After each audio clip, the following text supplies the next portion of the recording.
কল্পনা করো কাল সকালে আবার সেই অ্যালার্মের শব্দে তোমার ঘুম ভাঙল। শরীর ক্লান্ত, কিন্তু উপায় নেই, তোমাকে ছুটতে হবে সেই একই খাঁচায়, শুধু মাসের শেষের কয়েকটা বিল মেটানোর জন্য। একবার আয়নায় তাকিয়ে নিজেকে প্রশ্ন করো তো, তুমি কি সত্যি শুধু ইএমআই আর বিল শোধ করার জন্যই এই পৃথিবীতে জন্মেছিলে? পৃথিবীর ৯৫% মানুষ সারা জীবন বলদের মতো হাড়ভাঙা খাটুনি খেটেও শেষ পর্যন্ত এক সাধারণ জীবন কাটায়, অথচ মাত্র ৫% মানুষের হাতে পৃথিবীর অর্ধেক সম্পদ জমা হয়ে আছে। কেন এই আকাশ পাতাল পার্থক্য? তারা কি তোমার চেয়ে বেশি মেধাবী? না। যে পল গেটি নামের এক বিলিয়নিয়ার তার ডায়েরিতে এমন এক সিক্রেট ফর্মুলা লিখে গেছেন যা মধ্যবিত্ত মানুষের চিন্তাধারাকে রাতারাতি বদলে দিতে পারে। কিন্তু এখানেই আসল টুইস্ট। জানো কি, কোটি কোটি টাকা থাকা সত্ত্বেও কেন তিনি নিজের বাড়িতে গেস্টদের জন্য পয়সা দিয়ে ব্যবহার করা কয়েন ফোন লাগিয়েছিলেন? তার এই রহস্যময় উত্তরটা শুনলে তোমার গায়ের লোম খাড়া হয়ে যাবে। যদি দারিদ্র্যের পুরনো মানসিকতাতেই সারা জীবন পচে মরতে চাও, তবে এই ভিডিওটা এখনই বন্ধ করে দাও। কিন্তু যদি নিজের আগামী 7টি প্রজন্মের ভাগ্য বদলে দেওয়ার আগুন তোমার ভেতরে থাকে, তবে এক মুহূর্তের জন্যেও পলক ফেলো না। কারণ আজ আমরা শুধু ধনী দেখানোর কথা নয়, সত্যিকারের ধনী হওয়ার গোপন চাবিকাঠি নিয়ে কথা বলবো। কল্পনা করো সকাল 7টা বাজে, অ্যালার্মের শব্দে তোমার ঘুম ভাঙল। শরীরটা বেশ ক্লান্ত, কিন্তু হাতে সময় নেই। এক কাপ চা খেয়েই তোমাকে ছুটতে হবে সেই একই চেনা রাস্তায়, সেই একই ৯টা ৫টার খাঁচায়। মাসের শেষে বেতন আসবে, আর আসার আগেই সেটা ইএমআই আর বিল মেটাতেই ফুরিয়ে যাবে। তুমি কি কখনো আয়নার সামনে দাঁড়িয়ে নিজেকে প্রশ্ন করেছ, আমি কি শুধু বিল মেটানোর জন্যই জন্মেছি? আজকের এই বিশেষ পর্বে আমরা আলোচনা করব সেই যুদ্ধ নিয়ে, যা তোমার পকেটে নয়, বরং তোমার মাথার ভেতরে চলে। এটাকে আমরা বলি ৫% বনাম ৯৫%-এর যুদ্ধ, দ্য গ্রেট ডিভাইড। সংখ্যা নাকি চিন্তা? তুমি কি জানো, পৃথিবীর ৯৫% মানুষ সারা জীবন বলদের মতো কঠোর পরিশ্রম করেও এক সাধারণ জীবন কাটায়, অথচ মাত্র ৫% মানুষের হাতে পৃথিবীর অর্ধেক সম্পদ জমা হয়ে আছে। কেন এই আকাশ পাতাল পার্থক্য? তারা কি তোমার চেয়ে বেশি মেধাবী? না। যে পল গেটি, যিনি একসময় বিশ্বের সবচেয়ে ধনী ব্যক্তি ছিলেন, তিনি তার ডায়েরিতে একটি তেতো সত্য লিখে গেছেন। ধনী হওয়া ভাগ্যের বিষয় নয়, বরং এটি একটি মাইন্ডসেট বা মানসিকতার বিষয়। যে পল গেটি যখন তার যাত্রা শুরু করেন, তখন বিশ্বজুড়ে মহামন্দা বা রিসেশন চলছিল। সবাই ভয়ে নিজের যা আছে তা বিক্রি করে দিচ্ছিল। গেটি তখন তার সমস্ত সঞ্চয় দিয়ে তেলের খনি কেনা শুরু করেন। লোকে তাকে পাগল বলেছিল, কিন্তু গেটি জানতেন, যখন সবাই ভয় পায় তখনই ইতিহাস গড়ার সুযোগ আসে। এটাই হলো সেই ৫%-এর চিন্তা। তারা ভিড়ের পেছনে ছোটে না, বরং ভিড় যেদিকে ভয় পায় তারা সেদিকেই সুযোগ খোঁজে, ভিড়ের বিপরীতে চলে। ট্রেডিংয়ের একটি উদাহরণ দেওয়া যাক। ধরো স্টক মার্কেট বা ক্রিপ্টো মার্কেট হঠাৎ ধসে পড়ল, চারিদিকে হাহাকার, নিউজে বলছে সব শেষ। ৯৫% মানুষ আতঙ্কে তাদের লস বুক করে বাজার থেকে পালিয়ে যাবে। কিন্তু এই ৫% মানুষ, তারা শান্তভাবে বসে অপেক্ষা করে, কারণ তারা জানে মার্কেট যখন রক্তের মতো লাল, তখনই সস্তায় ভালো সম্পদ কেনার সেরা সময়। তারা জানে ভয়কে জয় করতে না পারলে কখনোই লভ্যাংশ বা প্রফিটের মুখ দেখা যায় না, কারণ বেতন বা স্যালারিতে একটা সীমাবদ্ধতা থাকে, কিন্তু প্রফিটে কোনো সীমা নেই। ভয় আর আশার লড়াই।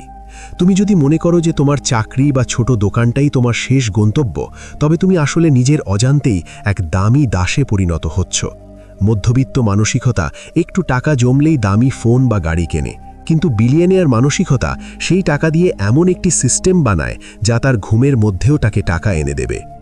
বেঁচে থাকার সার্থকতা কি শুধু শেষ বয়সে এসে কিছু টাকা জমানো, যখন তোমার শরীর চলবে না, চোখের দৃষ্টি ভাবসা হয়ে আসবে? না, সার্থকতা হলো তোমার যৌবনেই আর্থিক স্বাধীনতা অর্জন করা, যাতে তুমি তোমার পরিবারের সাথে শ্রেষ্ঠ সময়গুলো কাটাতে পারো। কিন্তু প্রশ্ন হলো, যে পল গেটি বিলিয়নিয়ার হয়েও কেন তার বাড়িতে গেস্টদের জন্য একটি কয়েন ফোন বা পে ফোন লাগিয়েছিলেন? কেন লোকে তাকে পৃথিবীর সবচেয়ে বড় কিপ্টে বলতো, অথচ তিনি নিজেকে বলতেন অপচয়ের শত্রু? এই একটি সিক্রেট জানলে তোমার টাকার প্রতি দৃষ্টিভঙ্গি চিরতরে বদলে যাবে। মনে রেখো, ধনী হওয়ার সিদ্ধান্তটি তোমার পকেটের টাকা দিয়ে শুরু হয় না, শুরু হয় তোমার চিন্তা বদলানোর মাধ্যমে। তুমি কি আজই সেই ৫% ক্লাবে যোগ দেওয়ার শপথ নিতে তৈরি? তুমি কি কখনো খেয়াল করেছ, রাস্তা দিয়ে যখন এক পাল ভেড়া যায়, তখন সামনের ভেড়াটা যেদিকে যায়, পেছনের সবকটি ভেড়া অন্ধের মতো সেদিকেই ছুটতে থাকে? এমনকি সামনে যদি গর্তও থাকে, তবুও তারা থামে না। আমাদের জীবনটাও কি অনেকটাই ভেড়ার পালের মতো হয়ে যাচ্ছে না? সবাই যেদিকে ছুটছে, পড়াশোনা, চাকরি, ইএমআই আর মাসের শেষে টানাটানির সংসার, তুমিও কি সেই একই লাইনে দাঁড়িয়ে আছো? আজ আমি তোমাকে এমন একজনের গল্প শোনাবো যিনি এই পালের থেকে আলাদা হওয়ার সাহস দেখিয়েছিলেন এবং হয়ে উঠেছিলেন ইতিহাসের অন্যতম ধনী সাধারণ মানুষ, জে পল গেটি। সেই হাহাকারের দিনগুলো কল্পনা করো। 1930-এর দশকের সেই ভয়ঙ্কর সময়ের কথা।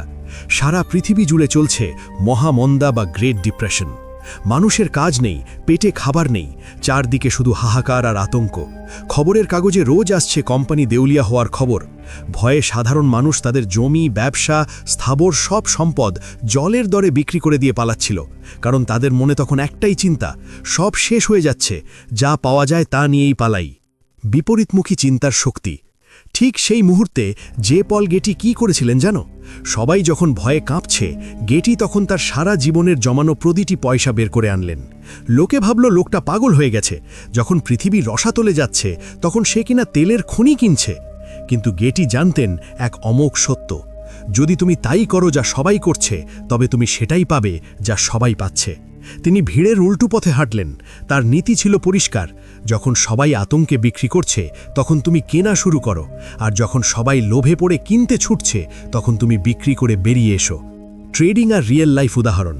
তুমি যদি স্টক মার্কেট বা ব্যবসার দিকে তাকাও, দেখবে ইতিহাস বারবার নিজেকে দোহরায়। যখন মার্কেট ক্র্যাশ করে তখন চারদিকে শুধু লাল রঙের ভয়। টিভি চ্যানেলে চিৎকার করে বলা হয়, সব বিক্রি করে দাও। 95% মানুষ ঠিক সেটাই করে এবং লস করে বেরিয়ে যায়। কিন্তু ওই 5% বিলিয়নিয়ার মাইন্ডসেট সম্পন্ন মানুষ তখন শান্তভাবে হাসেন। তারা জানেন রিসেশনের বা মন্দার ধ্বংসাস্তূপের মধ্যেই আসল সম্পদ লুকিয়ে থাকে, কারণ ওই সময় সবচেয়ে ভালো কোম্পানিগুলোর শেয়ার বা সবচেয়ে ভালো জমিগুলো একদম সস্তায় পাওয়া যায়। গেটি তার তেল সাম্রাজ্য গড়ে তুলেছিলেন ঠিক এই বিপরীতমুখী চিন্তা বা কন্ট্রেরিয়ান স্ট্র্যাটেজি ব্যবহার করে। ভয়ে বনাম সাহস। আমি জানি তোমার মনে হচ্ছে বলা সহজ, কিন্তু যখন নিজের কষ্টার্জিত টাকা চোখের সামনে কমতে দেখি তখন বুকটা কেঁপে ওঠে। এই ভয়টাই স্বাভাবিক। এই ভয়টাই তোমাকে 95% সাধারণ মানুষের ভিড়ে আটকে রাখে। লস হওয়ার ভয়, মানুষের হাসাহাসির ভয় আর অনিশ্চয়তার ভয়। কিন্তু মনে রেখো, যারা শুধু নিরাপদ আশ্রয়ের খোঁজে থাকে তারা হয়তো টিকে থাকে, কিন্তু ইতিহাস গড়তে পারে না। তুমি কি শুধু টিকে থাকতে চাও, নাকি এমন কিছু করতে চাও যা তোমার পরবর্তী 7টি প্রজন্ম মনে রাখবে? বিলিয়নিয়ার হতে গেলে তোমাকে অনিশ্চয়তার সাথে প্রেম করতে শিখতে হবে। জে পল গেটি তো সাহস দেখিয়ে বিনিয়োগ করেছিলেন, কিন্তু তিনি তার বিশাল তেল সাম্রাজ্য একা সামলাতেন কিভাবে? তার কাছে কি সুপারম্যানের মতো কোনো ক্ষমতা ছিল, নাকি তিনি এমন কোনো সিক্রেট ম্যানেজমেন্ট রুল জানতেন যা দিয়ে হাজার হাজার মানুষকে নিজের ইশারায় চালাতে পারতেন? পরের অধ্যায়ে আমরা জানব বিলিয়নাররা কিভাবে অন্যদের দিয়ে কাজ করিয়ে নিজেদের জন্য অফুরন্ত সময় বের করে নেন। আজকের মতো এটুকুই মনে রেখো, ভিড়ের অংশ হওয়া সহজ, কিন্তু ভিড় থেকে আলাদা হতে গেলে কলিজার দরকার হয়। তুমি কি আজ সেই সাহসটা দেখাবে? কল্পনা করো, আজ মাসের 1 তারিখ। তোমার ফোনে একটা নোটিফিকেশন এলো, স্যালারি ক্রেডিটেড। মুহূর্তের জন্য তোমার মুখে একটা হাসি ফুটল, কিন্তু সেই হাসি কি বেশিক্ষণ স্থায়ী হয়? কিছুক্ষণ পরেই শুরু হয় হিসেব, বাড়ি ভাড়া, কারেন্ট বিল, গ্রসারি আর ক্রেডিট কার্ডের ইএমআই। মাস শেষ হওয়ার আগেই দেখা যায় পকেট আবার ফাঁকা। তুমি কি জানো, তুমি আসলে এক অদ্ভুত চক্রে আটকে আছো? তুমি তোমার জীবনের সবচেয়ে মূল্যবান জিনিস, তোমার সময় এবং বুদ্ধিকে বিক্রি করছো অন্যের স্বপ্ন সত্যি করার জন্য। আজ আমরা জানব কেন শুধু বেতন দিয়ে কোনোদিন প্রকৃত ধনী হওয়া সম্ভব নয়। বেতন বনাম লভ্যাংশ, আসল পার্থক্যটা কোথায়? ইতিহাসের অন্যতম ধনী ব্যক্তি জে পল গেটি তার ডায়েরিতে একটি গভীর কথা লিখেছেন, তুমি অন্যের জন্য কাজ করে কোনোদিনও সত্যিকারের সম্পদ তৈরি করতে পারবে না। খুব সহজভাবে ভাবো, বেতন বা স্যালারি হলো একটা সিলিং বা ছাদের মতো। তোমার বস ঠিক করে দেন তুমি মাসে কত টাকা পাবে। তুমি যতই কঠোর পরিশ্রম করো না কেন, সেই ছাদটা তুমি সহজে পার করতে পারবে না। কোম্পানি তোমাকে ততটুকুই বেতন দেয় যাতে তুমি কোনো মতে টিকে থাকো এবং পরের দিন আবার কাজ করতে ফিরে আসো। কিন্তু লভ্যাংশ বা প্রফিট, এর কোনো সীমা নেই। পৃথিবীর প্রতিটি ধনী মানুষ লভ্যাংশ দিয়ে বড়লোক হয়েছেন, বেতন দিয়ে নয়। বেতন তোমাকে বাঁচিয়ে রাখে, কিন্তু লভ্যাংশ তোমাকে স্বাধীনতা দেয়। ট্রেডিং এবং বিনিয়োগের একটি উদাহরণ। ধরো তুমি একটি কোম্পানিতে চাকরি করো, তুমি দিনরাত খেটে সেই কোম্পানির প্রফিট বাড়িয়ে দিলে। মাস শেষে তুমি তোমার নির্দিষ্ট বেতনটাই পাবে, কিন্তু এবার ভাবো, যদি তুমি সেই বেতনের একটা অংশ দিয়ে ওই কোম্পানির বা অন্য কোনো ভালো ব্যবসার শেয়ার বা অ্যাসেট কিনতে, তখন তুমি আর শুধু কর্মচারী নও, তুমি ওই ব্যবসার একজন ছোট মালিক হয়ে গেলে। যখন কোম্পানি লাভ করবে, তোমার কেনা শেয়ারের দাম বাড়বে এবং তুমি ডিভিডেন্ড পাবে। এখানে তোমার আয়ের কোনো ঊর্ধ্ব সীমা নেই। এটাই হলো মালিক হওয়ার মানসিকতা বা ওনারশিপ মাইন্ডসেট। তুমি কি শুধুই একজন দামি দাস? কথাটা শুনতে তেতো লাগলেও এটাই সত্য। যদি তুমি শুধু বেতনের উপর নির্ভর করো, তবে তুমি আসলে একজন দামি দাস বা এক্সপেন্সিভ স্লেভ। তুমি নিজের সময় বিক্রি করছো টাকা উপার্জনের জন্য, কিন্তু তোমার সময় ফুরিয়ে গেলে টাকা আসাও বন্ধ হয়ে যাবে। একবার ভাবো তো, যদি কাল তোমার চাকরিটা না থাকে, তোমার কি এমন কোনো ব্যবস্থা আছে যা তোমাকে ঘুমের মধ্যেও টাকা এনে দেবে? যদি না থাকে, তাহলে তোমার ভেতরে সেই ভয়টা সবসময় কাজ করবে, পরের মাসে বিল মেটাবো কি করে। এই ভয় তোমার স্বপ্নগুলোকে মেরে ফেলে। কিন্তু আশা হারিও না, এই চক্র থেকে বের হওয়ার রাস্তা তোমার হাতেই আছে। জে পল গেটি বলতেন, টাকা হলো বীজের মতো। তুমি যদি সব বীজ খেয়ে ফেলো, তাহলে গাছ হবে কি করে? তিনি তার আয়ের অন্তত 10% বিনিয়োগ করার পরামর্শ দিতেন। কিন্তু তিনি কি শুধু শেয়ার বাজারেই বিনিয়োগ করতেন, নাকি তার এমন কোনো সিক্রেট সিস্টেম ছিল যা দিয়ে তিনি নিজের অনুপস্থিতিতেও টাকা আয় করতেন? পরের অধ্যায়ে আমরা শিখব কিভাবে তুমিও নিজের একটি মানি মেশিন বা ইনকাম সিস্টেম তৈরি করতে পারো।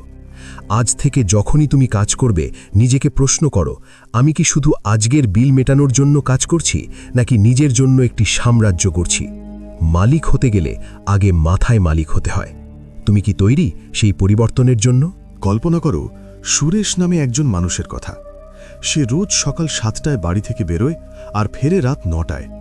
তার ছোট ছেলেটা রোজ ব্যাট বল হাতে বসে থাকে বাবার সাথে খেলবে বলে, কিন্তু সুরেশ যখন বাড়ি ফেরে, ছেলেটা তখন গভীর ঘুমে আচ্ছন্ন। এভাবেই দিন যায়, মাস যায়, বছর যায়। একদিন সুরেশ তাকিয়ে দেখে তার ছেলেটা বড় হয়ে গেছে আর সে বাবার সাথে আর খেলতে চায় না। সুরেশ আজ অনেক টাকার মালিক, কিন্তু তার ছেলের ওই শৈশবটা কি সে আজ কোটি টাকা দিয়েও কিনতে পারবে?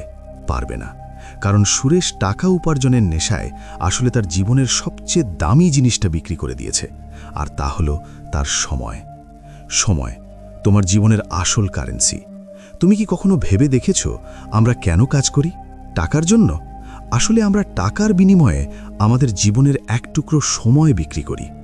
জে পল গ্যাটি বা জেফ বেজসের মতো বিলিয়নিয়াররা একটা কথা খুব ভালো করে জানেন, টাকা হারিয়ে গেলে বা ফুরিয়ে গেলে তা পুনরায় উপার্জন করা সম্ভব, কিন্তু পার হয়ে যাওয়া 1 সেকেন্ড সময়ও আর কোনো দিন ফিরে আসবে না। তুমি জানলে অবাক হবে, জেফ বেজস প্রতি সেকেন্ডে প্রায় $2500 আয় করেন। তাই একজন বিলিয়নিয়ারের কাছে একটি অপ্রয়োজনীয় ফোন কল মানে শুধু সময় নষ্ট নয়, বরং হাজার হাজার ডলারের লোকসান। এই কারণেই বড় বড় ব্যবসায়ীরা ফোন কলের চেয়ে টেক্সট বা ভয়েস নোট বেশি পছন্দ করেন, যাতে তারা তাদের সময়ের উপর পূর্ণ নিয়ন্ত্রণ রাখতে পারেন। তাদের কাছে সফলতার আসল মানে কোটি কোটি টাকা নয়, বরং সময়ের স্বাধীনতা। ট্রেডিং এবং সিস্টেমের একটি বাস্তব উদাহরণ। ট্রেডিংয়ের দুনিয়ায় একটা কথা আছে, don't work for money, make your money work for you. ধরো, তুমি দিন-রাত চার্টের সামনে বসে ট্রেড করছো। তুমি যতক্ষণ স্ক্রিনের সামনে আছো, ততক্ষণই তোমার আয় হচ্ছে। এটা আসলে এক ধরনের আধুনিক দাসত্ব, কারণ তুমি এখানেও তোমার সময় বিক্রি করছো। কিন্তু একজন বিলিয়নিয়ার মাইন্ডসেটের মানুষ কি করবে? সে এমন একটি সিস্টেম বা অ্যালগোরিদম তৈরি করবে বা এমন জায়গায় বিনিয়োগ করবে যেখানে তার উপস্থিতি ছাড়াও টাকা নিজে থেকেই বাড়বে। যেমন একটি ভালো ডিভিডেন্ড স্টক বা ইন্ডেক্স ফান্ড, যা তুমি যখন রাতে ঘুমোচ্ছ বা পাহাড়ে ঘুরতে গেছো, তখনও তোমার পকেটের লভ্যাংশ পৌঁছে দিচ্ছে। একেই বলে ফাস্ট লেন মাইন্ডসেট, যেখানে তোমার ইনকাম তোমার শারীরিক পরিশ্রমের ওপর নির্ভর করে না। হারিয়ে যাওয়ার ভয় আর নতুন আশা। তুমি কি চাও সুরেশের মতো 60 বছর বয়সে গিয়ে রিটায়ার করতে, যখন তোমার শরীর আর লড়তে পারবে না, চোখ ঝাপসা হয়ে আসবে, আর তোমার জমানো টাকাগুলো ভোগ করার মতো শক্তিও অবশিষ্ট থাকবে না? নাকি তুমি চাও তোমার যৌবনেই সেই স্বাধীনতা অর্জন করতে, যাতে তুমি তোমার প্রিয়জনদের সময় দিতে পারো? মনে রেখো, বিলিয়নিয়াররা কৃপণ হন না, তারা আসলে তাদের সময়ের প্রতি অত্যন্ত সংবেদনশীল হন। তারা অপ্রয়োজনীয় আড্ডা বা সোশ্যাল মিডিয়া স্ক্রোল করে সময় নষ্ট করেন না, কারণ তারা জানেন এই সময়টুকু দিয়ে তারা একটি সাম্রাজ্য গড়তে পারেন। সময় বাঁচানোর নেশায় বিলিয়নিয়াররা এতটাই মরিয়া যে তারা এমনকি রেস্টুরেন্টে গিয়ে মেনু কার্ড দেখার সময়টুকুও নষ্ট করতে চান না। তুমি কি জানো একজন বিলিয়নিয়ার যখন রেস্টুরেন্টে খেতে যান তখন তিনি কিভাবে অর্ডার করেন যাতে তার একটি সেকেন্ডও অপচয় না হয়? পরের অধ্যায়ে আমরা শিখব বিলিয়নিয়ারদের সেই অদ্ভুত সব অভ্যাস সম্পর্কে যা শুনলে তোমার মনে হতে পারে তারা ভিন গ্রহের মানুষ, কিন্তু আসলে ওগুলোই তাদের সফলতার গোপন চাবিকাঠি। আজ থেকেই নিজের সময়কে সম্মান করতে শেখো, কারণ টাকা উপার্জনের সুযোগ অনেক আসবে, কিন্তু তোমার আজকের এই দিনটি আর কোনো দিন ফিরে আসবে না। তুমি কি আজ থেকে তোমার সময়ের মালিক হওয়ার শপথ নেবে? কল্পনা করো তোমার দুই বন্ধু রাহুল আর কবির, দুজনেরই একই সাথে বেতন বেড়েছে। রাহুল ঠিক করল সেই খুশি উদযাপন করবে একটা লেটেস্ট মডেলের আইফোন কিনে, যেটা সে ইএমআইতে নিল। সে যখন আইফোনটা হাতে নিয়ে অফিসে ঢুকল, সবাই প্রশংসা করল, তাকে দেখে খুব বড়লোক মনে হতে লাগল। অন্যদিকে কবির সেই বাড়তি টাকাটা কোনো উৎসবে নষ্ট না করে একটি ছোট অনলাইন স্টোর বা ভালো একটি ডিভিডেন্ড স্টকে বিনিয়োগ করল। তার ফোনটা পুরনোই থাকল, লোকে তাকে নিয়ে আড়ালে হাসাহাসিও করল, কিন্তু 3 বছর পর দেখা গেল রাহুলের আইফোনটা এখন পুরনো হয়ে গেছে এবং সে তার ইএমআই শোধ করতে হিমশিম খাচ্ছে। আর কবির, তার তৈরি করা সেই সিস্টেমটা এখন তাকে প্রতি মাসে এত টাকা দিচ্ছে যে সে এখন অনায়াসে একটা আইফোন নয়, আস্ত একটা গাড়ি নগদ টাকায় কিনতে পারে। আজকের পর্বে আমরা শিখব বিলিয়নিয়ারদের জীবনের সবচেয়ে বড় দুটি রহস্য: মিতব্যয়িতা বনাম লোক দেখানো বড়লোকি এবং টাকা উপার্জনের অটোমেটিক সিস্টেম। লোক দেখানো বড়লোকি আধুনিক এক দাসত্ব। আমরা প্রায়ই ভাবি যে দামি ঘড়ি বা ব্র্যান্ডের কাপড় পরলেই বোধহয় বড়লোক হওয়া যায়। যে পল গেটি বলতেন এটা আসলে এক ধরনের মানসিক অসুস্থতা। মধ্যবিত্তরা ধনী দেখানোর জন্য খরচ করে, কিন্তু প্রকৃত ধনীরা ধনী হওয়ার জন্য বিনিয়োগ করে। তুমি যদি 10,000 টাকা আয় করে 8,000 টাকার ফোন কেনো, তবে তুমি ধনী নও, বরং তুমি একজন দামি দাস বা এক্সপেন্সিভ স্লেভ। গেটির একটা খুব সুন্দর কথা ছিল, টাকা হলো বীজের মতো, তুমি যদি সব বীজ খেয়ে ফেলো তবে গাছ হবে কি করে? বুদ্ধিমত্তার পরিচয় হলো ততক্ষণ সাধারণ জীবনযাপন করা যতক্ষণ না তোমার সম্পদ বা অ্যাসেট নিজে থেকে তোমার বিলাসিতার খরচ মেটানোর ক্ষমতা অর্জন করছে। বড়লোক সাজার চেয়ে বড়লোক হওয়া অনেক বেশি গুরুত্বপূর্ণ। সিস্টেম তৈরি করো, ঘুমের মধ্যেও আয়। এবার আসি আসল ম্যাজিকে। তুমি কি এখনো টাকার জন্য কাজ করছো, নাকি টাকা তোমার জন্য কাজ করছে? বিলিয়নিয়ার মাইন্ডসেট বলে সিস্টেম তৈরি করো, নিজে সিস্টেম হয়ে যেও না। খুব সহজভাবে ভাবো, যদি তোমার আয় সরাসরি তোমার শারীরিক উপস্থিতির উপর নির্ভর করে, যেমন তোমার অফিস বা দোকান, তবে যেদিন তুমি অসুস্থ থাকবে বা ঘুরতে যাবে সেদিন তোমার আয় বন্ধ হয়ে যাবে। এটা আসলে এক ধরনের ফাঁদ। প্রকৃত স্বাধীনতা তখনই আসে যখন তোমার একটি ইনকাম সিস্টেম থাকে, যেমন একটি ওয়েবসাইট, একটি মোবাইল অ্যাপ বা একটি শক্তিশালী বিনিয়োগ পোর্টফোলিও, যা তুমি যখন রাতে ঘুমোচ্ছ তখনও তোমার জন্য টাকা আয় করছে। ট্রেডিং এবং বিনিয়োগের উদাহরণ। Trading insight. একজন সাধারণ ট্রেডার সারাদিন স্ক্রিনের সামনে বসে চার্ট দেখে ট্রেড করে। সে যতক্ষণ সময় দিচ্ছে ততক্ষণই সে টাকা পাচ্ছে। কিন্তু একজন সিস্টেম আর্কিটেক্ট বা বিলিয়নিয়ার মাইন্ডসেটের মানুষ এমন একটি পোর্টফোলিও বা অ্যালগোরিদম তৈরি করে যা মার্কেট কন্ডিশন অনুযায়ী নিজে থেকেই কাজ করে বা নিয়মিত লভ্যাংশ দিতে থাকে, যাকে ইংরেজিতে ডিভিডেন্ড বলে। এখানে সে তার সময়কে টাকা থেকে আলাদা করে ফেলেছে। ভয় বনাম মুক্তির স্বপ্ন। আমি জানি তোমার মনে ভয় হতে পারে যে যদি সব টাকা বিনিয়োগ করে দিই তবে আজ উপভোগ করব কিভাবে। কিন্তু একবার ভেবে দেখো, সেই ভয়টা কি বেশি ভীতিকর নয় যে তুমি 60 বছর বয়সেও টাকার জন্য অন্যের অধীনে খাটছ? বিলিয়নিয়াররা আজ কষ্ট করেন যাতে তাদের আগামী 7টি প্রজন্মকে আর কখনো টাকার জন্য চিন্তা করতে না হয়। আশা হারিও না, আজ তোমার ছোট ছোট সাশ্রয়ই তোমার কালের মুক্তির টিকিট হবে। তুমি কি জানো বিশ্বের সবচেয়ে ধনী ব্যক্তি হয়েও যে পল গেটি কেন তার বাড়িতে আসা মেহমানদের ফোন করার জন্য পয়সা দিয়ে ব্যবহার করতে হবে এমন একটি কয়েন ফোন লাগিয়েছিলেন? লোকে তাকে কিপটে বললেও তার এই অদ্ভুত ব্যবহারের পেছনে একটি গভীর বিলিয়নিয়ার লজিক ছিল। পরের অধ্যায়ে আমরা জানব বিলিয়নিয়াররা কিভাবে তাদের কর্মচারী এবং পার্টনারদের পরিচালনা করেন যাতে তারা নিজে ছুটি কাটালেও ব্যবসার রকেটের গতিতে চলে। মনে রেখো, তোমার আজকের ত্যাগই তোমার আগামী দিনের স্বাধীনতা। তুমি কি আজ তোমার সেই মানি মেশিন তৈরি করতে শুরু করবে? কল্পনা করো, তোমার এক বন্ধু তোমাকে খুব উত্তেজিত হয়ে ফোন করে বলল, শোন, আমি একটা দুর্ধর্ষ টিপস পেয়েছি, অমুক কোম্পানির শেয়ারে টাকা লাগা, কালকেই ওটা দ্বিগুণ হয়ে যাবে। তুমি নিজের কষ্ট অর্জিত জমানো টাকাগুলো ওর কথা শুনে সেই শেয়ারে লাগিয়ে দিলে, কিন্তু পরের দিন সকালে ঘুম থেকে উঠে দেখলে শেয়ারের দাম বাড়া তো দূর, উল্টো তোমার অর্ধেক টাকা হাওয়া হয়ে গেছে। তোমার বুকটা ধক করে উঠল, একটা ঠান্ডা স্রোত নেমে গেল শিরদাঁড়া দিয়ে। তুমি তখন ভাগ্যকে দোষ দিচ্ছ, ভাবছ ট্রেডিং বা বিনিয়োগ আসলে একটা জুয়া। 29। কিন্তু সত্যিটা কি জানো? ওই বন্ধুটি বা তুমি যা করলে সেটা ছিল জুয়া। আর যে পল গেটির মতো বিলিয়নাররা যা করেন সেটা হলো গবেষণা। 29। ভাগ্য বনাম প্রস্তুতি। আসল বিজয়ীকে? অনেকেই মনে করেন বিলিয়নাররা খুব ভাগ্যবান, তারা যেখানে হাত দেন সেখানেই সোনা ফলে। কিন্তু যে পল গেটি তার ডায়েরিতে লিখেছেন, ভাগ্য কেবল তাদেরই সহায় হয় যারা পুরোপুরি প্রস্তুতি নিয়ে মাঠে নামে। 29। তিনি কখনো কারো টিপস বা উড়ো খবরের উপর ভিত্তি করে 1 পয়সাও বিনিয়োগ করতেন না। 29। গেটি যখন কোনো তেলের খনিতে বিনিয়োগ করতেন, তিনি নিজে সেই মাঠে যেতেন, মাটির পরিসংখ্যান পড়তেন এবং খনির ভবিষ্যৎ বিশ্লেষণ করতেন। 29। তিনি বিশ্বাস করতেন বিনিয়োগ কোনো লটারি নয়, এটি একটি বিজ্ঞান। 29। খুব সহজভাবে বলতে, তুমি যদি জানো তুমি কি করছো, তবে সেখানে ঝুঁকির চেয়ে জয়ের সম্ভাবনা অনেক বেশি থাকে। জ্ঞান যখন বাড়ে তখন মনের ভেতরের ভয় নিজে থেকেই পালিয়ে যায়। 107। ট্রেডিংয়ের একটি বাস্তব উদাহরণ। ধরো তুমি কোনো একটি কোম্পানির শেয়ার কিনছো। তুমি কি জানো সেই কোম্পানিটি আসলে কি তৈরি করে, তাদের মালিককে, বা আগামী 5 বছরে তাদের পরিকল্পনা কি? 29। যদি এই প্রশ্নগুলোর উত্তর তোমার কাছে না থাকে, তবে তুমি বিনিয়োগ করছো না, তুমি আসলে জুয়া খেলছো বা স্পেকুলেশন করছো। 29। একজন প্রকৃত ইনভেস্টর কখনো অন্ধভাবে টাকা ঢালেন না, তিনি সেই ক্ষেত্রটি সম্পর্কে গভীর জ্ঞান অর্জন করেন যা অন্য কারোর কাছে নেই। 11, 29। মনে রেখো, জ্ঞানই হলো এমন একটি অ্যাসেট যা সবচেয়ে বড় রিটার্ন দেয়। 29, 35। হারানোর ভয় থেকে জয়ের আশা।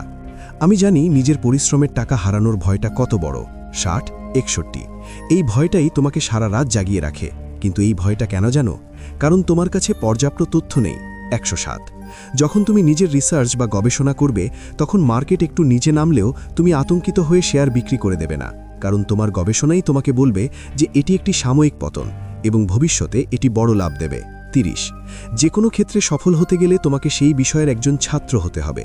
35। বিলিয়নাররা কখনো শেখা বন্ধ করেন না, তারা বিশ্বাস করেন যে যেদিন তুমি ভাববে তুমি সব জেনে গেছো, সেই দিন থেকেই তোমার পতনের শুরু। 35। তুমি কি জানো যে পল গেটি যখন কোটি কোটি টাকার মালিক, তখনও তিনি রোজ রাতে কেন বিজনেস রিপোর্ট আর পরিসংখ্যান নিয়ে পড়াশোনা করতেন? কেন তিনি বলতেন যে পড়াশোনা না করাটা আসলে পকেটের টাকা চুরি করার সমান? 35। তার সেই বিশেষ রিসার্চ মেথড কী ছিল যা দিয়ে তিনি সাধারণ পাথরের নিচেও তেলের হদশ পেতেন? 29। পরের অধ্যায়ে আমরা জানব বিলিয়নিয়াররা কিভাবে তাদের রিসার্চ টিম তৈরি করেন এবং কোন 3টি ডেটা না দেখে তারা কখনো কোনো ডিল সাইন করেন না। মনে রেখো বন্ধু, বাজার যখন সবার জন্য অনিশ্চিত, তখন তোমার জ্ঞানই হবে তোমার সবচেয়ে বড় বর্ম। তুমি কি আজ থেকে অন্যের টিপস শোনা বন্ধ করে নিজের বুদ্ধিকে কাজে লাগানোর শপথ নেবে? কল্পনা করো তোমার 2 বন্ধু, নিখিল আর জয়। নিখিল অনেকদিন ধরে একটা সাইড বিজনেস শুরু করার কথা ভাবছে, কিন্তু সে সবসময় একটা পারফেক্ট সময়ের অপেক্ষায় থাকে। সে ভয় পায়, যদি লস হয়, যদি লোকে হাসাহাসি করে। 142, 143। ফলে 1 বছর পার হয়ে গেল। নিখিল আজও সেই একই ডেস্কে বসে অন্যের জন্য খাটছে আর দীর্ঘশ্বাস ফেলছে। 143। অন্যদিকে জয় কিন্তু অত ভাবল না। সে একটা ওয়েবসাইট লঞ্চ করল। প্রথমটা চলল না, দ্বিতীয়টাও লস হলো। সবাই বলল, জয় তুই তো অপদার্থ। জয়ের খুব কষ্ট হলো, মনে হলো সব ছেড়ে দিই। কিন্তু সে থামল না। সে দেখল কেন তার আগের প্ল্যানগুলো কাজ করেনি। তৃতীয়বার যখন সে নতুন করে শুরু করল, সেই আইডিয়াটা ভাইরাল হয়ে গেল। 143। আজ জয়ের পকেটে টাকা আর হাতে অফুরন্ত সময়, আর নিখিল আজও সেই পুরনো ভয়ে বন্দী। আজকের এই পর্বে আমরা জানব কেন বিলিয়নিয়াররা ব্যর্থতাকে ভয় পায় না, বরং তাকে আলিঙ্গন করে। আমাদের আজকের আলোচনার বিষয় ঝুঁকি ও ব্যর্থতা, সফলতার জিপিএস। ব্যর্থতা মানে শেষ নয়, বরং এক নতুন পথপ্রদর্শক। আমরা যখন ছোটবেলায় প্রথম হাঁটতে শিখি, আমরা কি প্রথমবারই দৌড়াতে পেরেছিলাম? না, আমরা বারবার পড়ে গেছি, চোট পেয়েছি। কিন্তু আমরা কি হাঁটা ছেড়ে দিয়েছিলাম? না, ঠিক তেমনি বড়লোক হওয়ার পথে ব্যর্থতা হলো তোমার সাফল্যের জিপিএস। জিপিএস যেমন তুমি ভুল রাস্তায় গেলে চিৎকার করে বলে দেয় রিরাউটিং, ব্যর্থতাও তেমনি তোমাকে সংকেত দেয় যে তোমার বর্তমান পদ্ধতিতে ভুল আছে এবং তোমাকে সঠিক পথ খুঁজে নিতে হবে। সফল ব্যক্তিরা কোনো জাদুকর নন, তারা আসলে ঝুঁকিকে বিশ্লেষণ বা অ্যানালাইজ করতে শেখেন। তারা জানেন যে ঝুঁকিহীন জীবন আসলে সবচেয়ে বড় ঝুঁকি, কারণ সেখানে কোনো উন্নতি নেই। ট্রেডিং এবং বাস্তব জীবনের একটি উদাহরণ। ট্রেডিংয়ের দুনিয়ায় একটা কথা খুব প্রচলিত, if you want to play it safe, get a job. ধরো তুমি স্টক মার্কেটে ট্রেড করছো, তুমি খুব ভয়ে আছো যে তোমার স্টপ লস হিট হয়ে টাকা লস হবে। এই ভয়ের কারণে তুমি হয়তো এমন অনেক লাভজনক সুযোগ ছেড়ে দিলে যা তোমাকে কোটিপতি করতে পারত। একজন বিলিয়নিয়ার মাইন্ডসেটের ট্রেডার জানে যে প্রতিটি লস তাকে একটা নতুন লেসন দেয়। সে লস দেখে পালিয়ে যায় না, বরং সে ক্যালকুলেটেড ঝুঁকি নেয়। সে জানে কখন বাজি ধরতে হবে আর কখন শান্ত থাকতে হবে। মনে রেখো বন্ধু, যারা কোনোদিন ঝুঁকি নেয় না তারা আসলে সবসময়ই হেরে থাকে, কারণ তারা তাদের কমফর্ট জোন থেকে বের হতে পারে না। আর কমফর্ট জোনের ভেতরে ঘাস জন্মাতে পারে, কিন্তু কোনোদিন ইতিহাস তৈরি হয় না। ভয়ের দেয়াল ভেঙে আসার গল্প আমি জানি। নিজের সারা জীবনের সঞ্চয় বা নিজের স্বপ্নকে অনিশ্চয়তার মুখে ঠেলে দেওয়াটা কতটা ভয়ঙ্কর। বুকটা ধকধক করে, রাতে ঘুম আসে না, মনে হয় যদি সব হারিয়ে ফেলি। এই ভয়টাই তোমাকে ৯৫% সাধারণ মানুষের ভিড়ে আটকে রাখতে চায়। কিন্তু জে পল গ্যাটি বা ইলন মাস্কের মতো মানুষেরাও কি ভয় পাননি? নিশ্চয়ই পেয়েছিলেন, কিন্তু তারা ভয়কে তাদের চালকের আসনে বসতে দেননি। গ্যাটি যখন তার জীবনের প্রথম বড় তেলের চুক্তিটা করেছিলেন, সেটা ছিল এক বিশাল ঝুঁকি। যদি তিনি ফেল করতেন তবে তার সব শেষ হয়ে যেত, কিন্তু তিনি অনিশ্চয়তাকে ভালোবেসেছিলেন।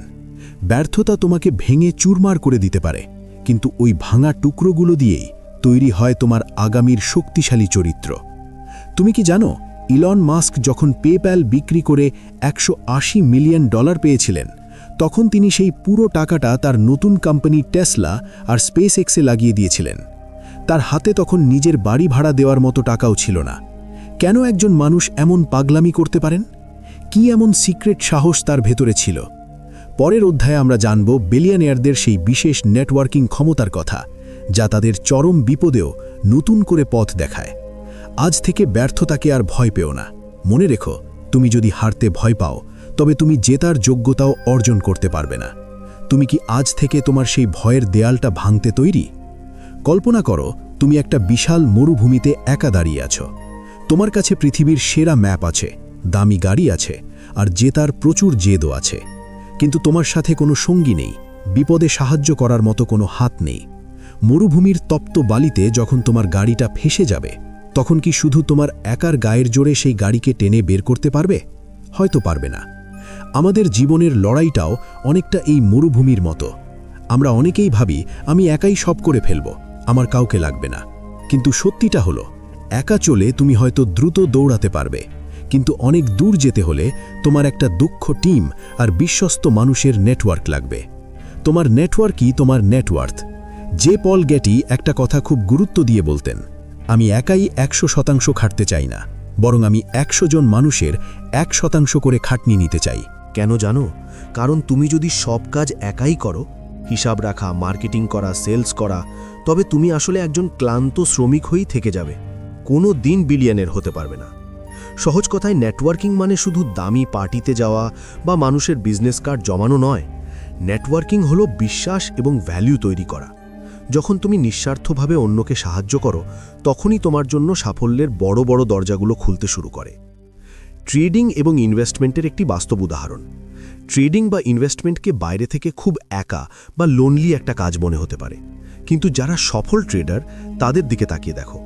তারা সবসময় একটি শক্তিশালী নেটওয়ার্কের মধ্যে থাকে, যেখানে অভিজ্ঞ মেন্টররা আছেন যারা তাদের ভুলের কথা ধরিয়ে দেন। ধরো তুমি একা রিসার্চ করে একটা শেয়ারে টাকা লাগালে, কিন্তু তোমার নেটওয়ার্কে যদি এমন কেউ থাকে যে ওই সেক্টরের খুঁটিনাটি জানে, সে হয়তো তোমাকে এমন একটা তথ্য দিয়ে সাহায্য করল যা তোমার লক্ষ লক্ষ টাকার লস বাঁচিয়ে দিল। মার্ক জাকারবার্গ যদি হার্ভার্ডের সেই হস্টেল রুমে তার বন্ধুদের সাথে কানেক্টেড না হতেন, তবে হয়তো ফেসবুক কোনোদিন জন্মই নিত না। স্টিভ জবসও একা আইফোন তৈরি করেননি। তিনি এমন সব মানুষকে তার ভিলেজ বা নেটওয়ার্কে সামিল করেছিলেন যারা তার ক্রেজি ভিশনকে বাস্তবে রূপ দিতে পারত। একাকিত্বের ভয় বনাম ঐক্যের আশা। আমি জানি যখন তোমার স্বপ্নগুলো বড় হয় তখন চারপাশের মানুষ হয়তো তোমাকে বুঝতে চায় না। সেই সময়টা খুব একাকিত্বের এবং ভয়ের মনে হয়। আমি কি একা পারবো? এই ভয়টাই তোমাকে দমানোর চেষ্টা করবে। কিন্তু মনে রেখো, তোমার নেটওয়ার্ক কেবল টাকা দিয়ে তৈরি হয় না, এটা তৈরি হয় মানুষের প্রতি সম্মান এবং ভালোবাসা দিয়ে। টাকা দিয়ে হয়তো মানুষ কেনা যায়, কিন্তু সম্মান আর আনুগত্য বা লয়্যাল্টি পাওয়া যায় মানুষের বিপদে পাশে দাঁড়ালে। বিলিয়নেররা একা নন, তারা আসলে মানুষের হৃদয়ের সাথে যুক্ত থাকেন। তুমি কি চাও সেই ৯৫% মানুষের মতো একা একা লড়ে ক্লান্ত হয়ে যেতে, নাকি ৫% মানুষের মতো একটি বিশাল সাম্রাজ্য গড়তে যেখানে সবাই সবার হাত ধরে এগিয়ে চলে? তুমি কি জানো একটি সাধারণ কফি টেবিলের আড্ডা বা একটি হ্যান্ডশেক কিভাবে একজন মানুষের ভাগ্য বদলে দিয়েছিল? যে পল গ্যাটি তার সাম্রাজ্য গড়ে তোলার সময় কোন সেই বিশেষ ধরনের মানুষের থেকে সবসময় দূরে থাকতেন যাতে তার নেটওয়ার্ক কলুষিত না হয়? পরের অধ্যায়ে আমরা শিখব বিলিয়নিয়ার হবার পরে কিভাবে নিজের সম্মান আর আজিজত্ব বজায় রাখতে হয়, কারণ আসল সম্পদ শুধু পকেটে নয়, চরিত্রেও থাকে। আজ থেকে যখনই কারো সাথে কথা বলবে, ভাববে না যে তার থেকে তুমি কি পাবে, বরং ভাববে তুমি তাকে কিভাবে সাহায্য করতে পারো। মনে রেখো, একা লড়াই করা সহজ, কিন্তু একসাথে জেতাটা হলো আসল শিল্প। তুমি কি আজ থেকে তোমার নেটওয়ার্ক তৈরির সেই প্রথম পদক্ষেপটা নেবে? কল্পনা করো, তোমার বয়স এখন ৭০ বছর। তোমার ব্যাংক অ্যাকাউন্টে এখন ১০০ কোটি টাকা আছে। তুমি শহরের সবচেয়ে দামি মার্সিডিজ গাড়িটাতে চড়ে যাচ্ছ, কিন্তু তোমার পিঠের ব্যথায় তুমি সোজা হয়ে বসতে পারছো না। তোমার ঝাপসা চোখে দামি ঘড়িটার সময় দেখা যাচ্ছে না। তোমার কাছে পৃথিবীর সব সুখ কেনার টাকা আছে, কিন্তু সেই সুখ ভোগ করার মতো শরীর বা সময় কোনোটাই আর অবশিষ্ট নেই। বুকটা কি একটু কেঁপে উঠল? এই জীবনটাই কি তুমি চেয়েছিলে? আজ আমাদের এই অডিও বুকের শেষ এবং সবচেয়ে গুরুত্বপূর্ণ অধ্যায়, বেঁচে থাকতেই ধনী হওয়া, জীবনের সার্থকতা। বেঁচে থাকা বনাম টিকে থাকা। অধিকাংশ মানুষ সারা জীবন শুধু টিকে থাকার জন্য লড়াই করে। তারা ভাবে, এখন কষ্ট করি, ৬০ বছর বয়সে গিয়ে যখন রিটায়ার করব তখন জীবনটাকে উপভোগ করব। যে পল গেটি এটাকে জীবনের সবচেয়ে বড় ট্র্যাজেডি বলতেন। তিনি বলতেন টাকা উপার্জন করা হলো একটা সংগ্রাম, কিন্তু সেই সম্পদকে সম্মানের সাথে ভোগ করা এবং একটি লেগেসি রেখে যাওয়াই হলো আসল শিল্প। সার্থকতা শুধু ব্যাংক ব্যালেন্স দিয়ে মাপা যায় না, সার্থকতা মাপা হয় তোমার সময়ের স্বাধীনতা দিয়ে। তুমি কি চাইলে আজ দুপুরে তোমার বাচ্চার সাথে ক্রিকেট খেলতে পারো, নাকি বসের ভয়ে তোমাকে ল্যাপটপে মুখ গুজে পড়ে থাকতে হয়? মনে রেখো, ধনী হয়ে মরার মধ্যে কোনো বীরত্ব নেই, বরং বেঁচে থাকতেই ধনী হওয়া এবং প্রিয়জনদের সাথে শ্রেষ্ঠ সময় কাটানোই হল আসল সার্থকতা। ট্রেডিং এবং স্বাধীনতার একটি উদাহরণ। ট্রেডিংয়ের দুনিয়ায় দুই ধরনের মানুষ থাকে। একদল সারাদিন গ্রাফ আর ক্যান্ডেলস্টিক দেখে ক্লান্ত হয়ে যায়, তারা আসলে টাকার দাস।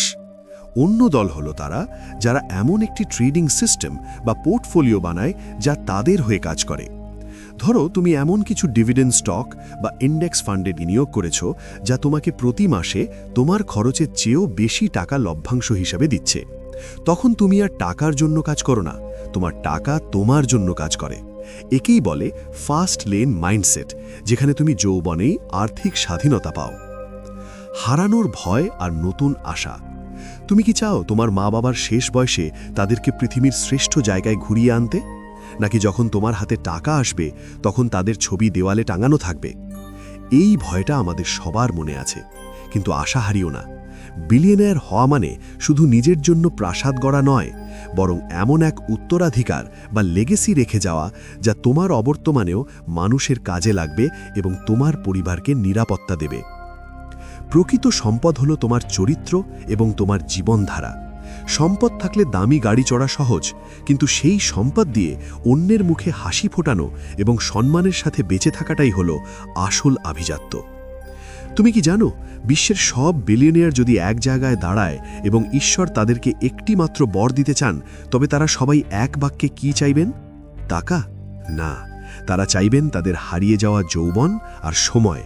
কিন্তু মজার বিষয় হলো, তুমি সেই সময়টা এখনই হাতের মুঠোয় পেতে পারো। বন্ধুরা, আমরা আজ আমাদের এই দীর্ঘ সফরের একদম শেষ প্রান্তে এসে দাঁড়িয়েছি।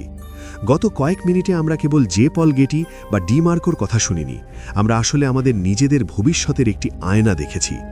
একবার বুক ভরে শ্বাস নিয়ে নিজেকে প্রশ্ন করো, তুমি কি সত্যিই কেবল মাসের শেষে কয়েকটা বিল মেটানোর জন্য এই পৃথিবীতে জন্মেছিলে? আমাদের এই ট্রেডিং সাইকোলজি বা বিলিয়নিয়ার মাইন্ডসেটের আসল সার কথা কিন্তু গ্রাফ বা চার্ট নয়, বরং তোমার নিজের ওপর তোমার অগাধ বিশ্বাস।